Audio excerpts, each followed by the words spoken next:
Welcome to the Deep Dive. We're the place that unpacks your sources, giving you that ultimate shortcut to being really well informed. And today, oh man, we're diving into something epic. A fan favorite hypothetical clash that's set the internet ablaze. The four admirals versus the four emperors from One Piece. Our source for this deep dive, it's this incredible, really detailed battle script, like blow by blow, plays out like a movie. Our mission basically is to pull out all the key info, every cool strategic twist, every little nugget from this amazing scenario for you. Exactly. So you'll get a really deep understanding of the power interactions, the tactics, the decisions being made, and just the sheer chaos when justice clashes with freedom on the Grand Line. This isn't really just about who wins. It's more about understanding how it all goes down. Right, so if you're ready to see how the Navy's absolute strongest might actually face off against the Emperors, let's unpack this. Okay, so first, the stage. Our source sets it up vividly. Picture this massive battlefield, kind of surreal. Half looks like Marine HQ, the other half is this jagged rocky island, and the sky split right down the middle. You've got thunder, crashing waves, lightning. It's the perfect spot for this kind of showdown. Yeah, it definitely sets the mood. And on one side, you have the admirals. They're the absolute force of the world government, right? Akainu, Kizaru, Fujitora, and Green Bull. Their first lines really tell you everything. Akainu is just pure intensity. This ends today. No more pirates ruling the seas. Classic Akainu. Totally. Then Kizaru is just cool as ever. Ooh, scary. I guess we'll have to go all out then. Fujitora is more somber, I will bear the weight of justice and drop it from the sky, accepting his burden. And Green Bull, just smirking, wants to prune some pirates. Very straightforward, very him. Okay, and then facing them, the emperors, rulers of the new world. We've got Shanks, Luffy, Blackbeard, and, well, Buggy. He's there too. Somehow. Right. Their lines are just as perfect. Shanks, super composed, just says, come, let's settle this. Very stoic. Then you have Blackbeard with that tiza-ha-ha laugh, promising, let the world watch as we burn your justice to ash. Pure chaos. And Luffy, Gear 5 is out. He's all, hee, let's go. This sounds fun. Just pure, joyful energy clashing with everything else. He's just excited for a big fight. Exactly. And then there's Buggy, true to form, screaming, why am I even here? It's brilliant. What's so great here is how these aren't just opening lines, They instantly show you their core personalities, their fighting styles, kind of sets the whole tone for what's about to happen. Yeah, absolutely. So the second it starts, the source says all 8 just launch at each other. Like a meteor storm, just boom, immediate action. Let's break down these matchups. Okay, first up, we get this really brutal, high-impact fight. Akainu versus Blackbeard. Akainu is immediately just disgusted that Blackbeard has 2 devil fruits, threatens to melt him on the spot. Standard Akainu threat level. Pretty much. But Blackbeard, he's not fazed. He's like, your fire is nothing against darkness, and uses his Yami no Vortex, tries to suck in Akainu's magma arm. Oh, interesting counter. Does it work? Well, Akainu's physical strength is just immense. He actually breaks through it, manages to burn Teach's chest, but then Blackbeard hits back hard with a Gurugura punch, cracks the earth open. It's just raw power versus raw power, plus that deep history between them. Okay, intense. Meanwhile, somewhere else we've got the speedsters, Shanks versus Kizaru. Right. Kizaru, being Tiki, asks, how fast can you cut light? And Shanks just calmly replies, fast enough. So cool. Love it. Yeah. So Kizaru attacks at light speed, obviously, but this is where it gets really interesting, according to the source. Yeah, this is wild. Shanks uses advanced observation and Conqueror's Haki, not just to see it coming, but to actually block Kizaru's light beam kicks. Block them. How? That's the thing. Then, one red flash from Shanks' sword and Kizaru goes flying. And the source specifically notes, light is bent by Haki itself. Whoa. Okay, wait. Bent by Haki? What does that even mean? That's the big question, isn't it? What are the implications if Haki can get so strong it physically interacts with something like light, bends it? It suggests a level of mastery. Well, beyond what we usually think of. It's almost reality warping. Okay, that's huge. Mind-blowing, actually. All right, next up. The Chaos Corner. Luffy versus Fujitora. Yeah, Chaos Corner's right. Fujitora does his thing, very solemn. The heavens fall upon you, Monkey D. Luffy. Drops a giant meteor. Standard Tuesday for Fujitora, but Luffy's in Gear 5. Exactly. Grinning like mad, Luffy just goes, they're too slow. Inflates his hand like a giant cartoon balloon, grabs the meteor. Grabs it, redirects it midair, turns it into this giant spinning top, and launches it back. No way. Yes way. Then he's just bouncing all over, smashing Fushitora's gravity waves with just ridiculous strength. The source calls it comedy chaos with apocalyptic damage. Perfect description. That sounds exactly right for Gear 5, just breaking all the rules. Yeah, it really shows how unpredictable Gear 5 is. It's like, Yeah. how do you even fight that? It negates something as fundamental as gravity with, like you said, cone force. It just changes the game. Okay, and finally, the matchup we were all waiting for. Green Bull versus Buggy, with a little Luffy assist. Right. Green Bull sees Buggy, dismisses him. A weed in my garden clown, calls him a nuisance. And Buggy's reaction, predictable. Totally predictable, screaming for someone else to fight him. Take the rubber kid, I'm just a mascot. Classic Buggy. So Green Bull attacks with his vines. Yep, wraps Buggy up instantly, Yeah. but then he tries to use his draining power, and nothing, just air. Because Buggy splits apart mid-attack, like cartoon-style confusion. Green Bull just doesn't know what to do with him. that's hilarious. And Luffy jumps in. Yep, pure comedy gold. Luffy uses a rubber Buggy punch.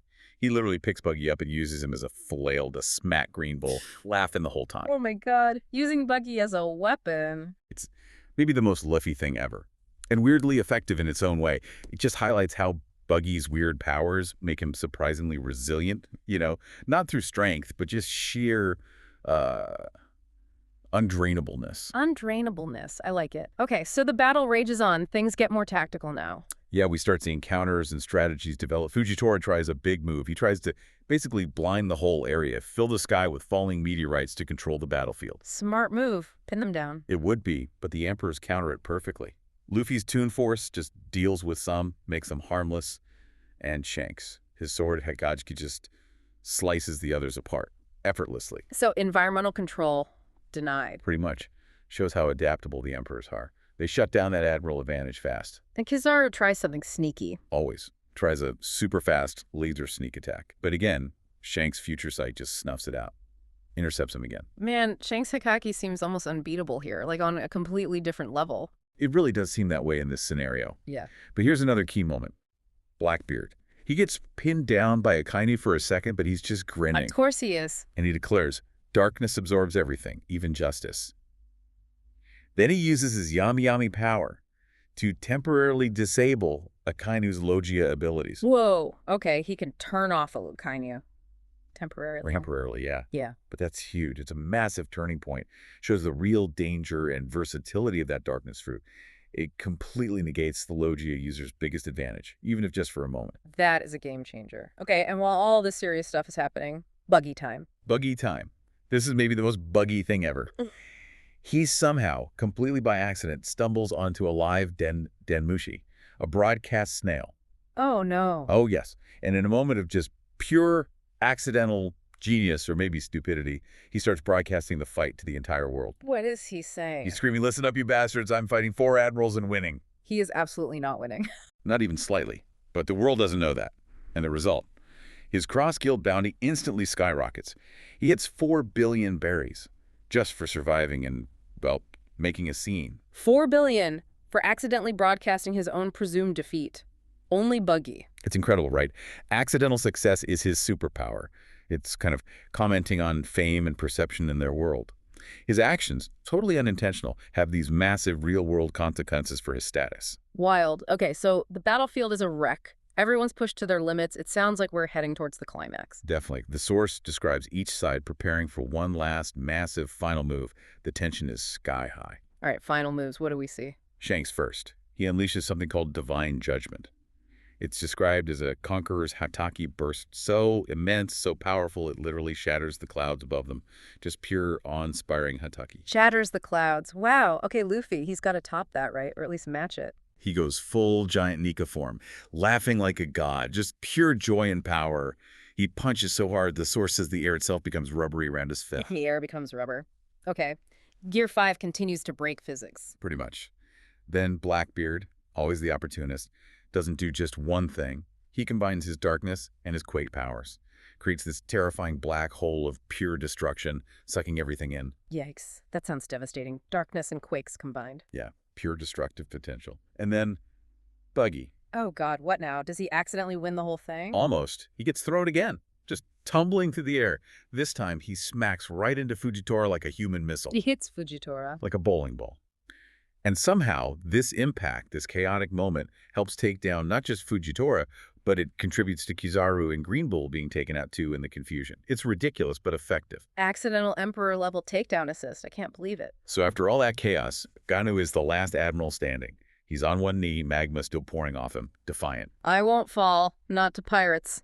But he's outnumbered now. He is. And Luffy, still in Gear 5 probably, just smiles that Nika smile and delivers the final line. But we're not just pirates, we're free. Oof. That hits hard. So the final blow. It's a combination attack, according to the source. Devastating. Luffy's Gear 5 power, a focus slash from Shanks, and Blackbeard adding his Quake power, all hitting Akainu at once, burying him under magma and debris. Wow. So they did it. The Emperors actually won. According to this source, yeah.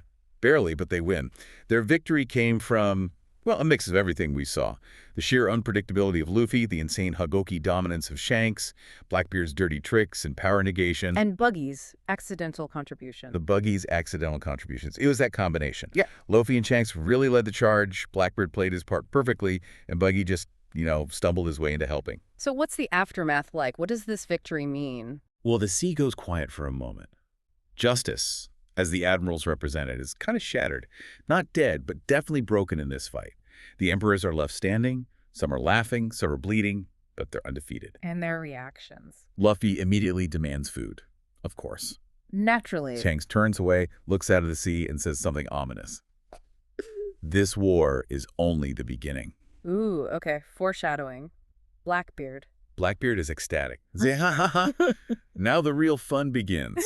Always scheming, always looking for the next opportunity this chaos creates. And the man of the hour, Buggy, covered in rubble. Covered in vines and rubble, probably bruised and confused, but hilariously declares, I am a god eye. Incredible. Absolutely incredible. So this deep dive, it really shows how this blend of crazy power, clever tactics, and just sheer character chaos could potentially overcome overwhelming odds, right? Exactly. It highlights the unique strengths of the Emperor's Hageki, Devil Fruit mastery, unpredictability, and even luck. But it leaves us with that thought, doesn't it? If Shanks says this is only the beginning, and Blackbeard thinks the real fun is just starting, what did this epic battle actually accomplish? Did this clash between freedom and justice really decide anything? Or did it just raise the stakes for whatever comes next? That's the question it leaves you with. It makes you think. What does freedom even look like when it's championed by figures as different and sometimes destructive as Luffy, Shanks, Blackbeard, and Buggy? And on the flip side, what kind of justice can actually stand against that kind of chaotic force? What really stands out to you when you think about how this whole clash played out, it really makes you reconsider the power dynamics of the whole world.